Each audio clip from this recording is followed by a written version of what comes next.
this man who would actually become one of the rulers of the Muslims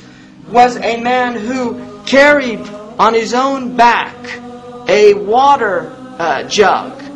when he was the ruler of an increasingly powerful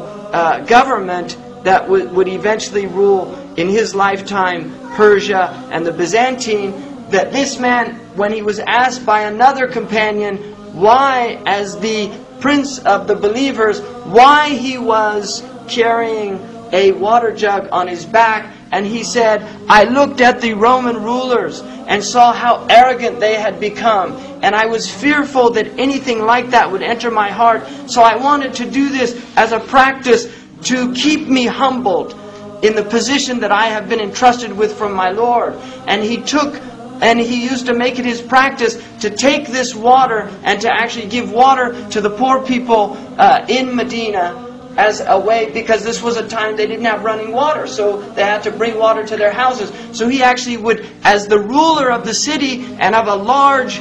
system of government, he would actually serve the poorest elements of society in confirmed traditions as a way of breaking his own ego and preventing himself from becoming what he feared power might make him if he submitted to it and allowed that to take over. This is a man who, when Abu Bakr freed Bilal, that same slave, he said about that slave, he said, Abu Bakr is my master. And he freed another of my masters, Bilal, the Ethiopian.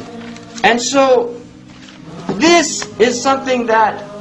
we know has existed in human history. And there are many examples of human beings that were not driven by merely material concerns, by desires to exploit, by desires to get all they could for their own self-gratification, but human beings that were motivated by higher principles, by divine principles. And this is something that if you go back and just examine the book of Allah,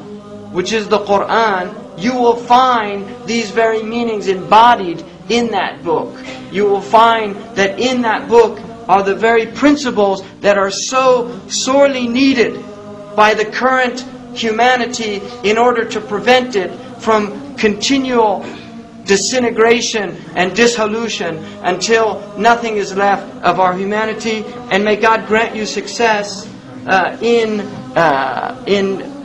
achieving what you will need in order, and what we all need in order to change our conditions.